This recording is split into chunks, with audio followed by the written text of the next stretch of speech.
எரேமியா 31வது அதிகாரம் 4வது வசனம் இப்படியாக சொல்கிறது.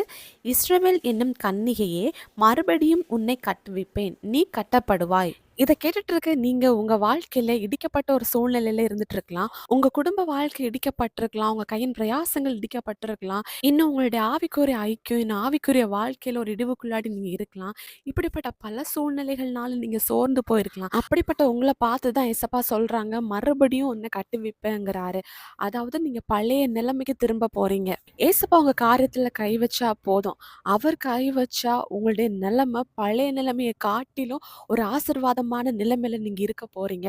உங்க குடும்பத்திலயும் சரி, நீங்க வேலை செய்ற ஸ்தலங்கள்லயும் சரி, உங்களுடைய ஊழியங்கள்லயும் சரி, ஒரு ஆசீர்வாதத்தை நீங்க பார்ப்பீங்க. இன்னைக்கு எந்த காரியங்கள்ல நீங்க ஒரு இடிந்து போன ஒரு வாழ்க்கைய வாழ்ந்துட்டு இருக்கிறீங்களோ, அதை ஏசப்பா சமூகத்துல சொல்லுங்க.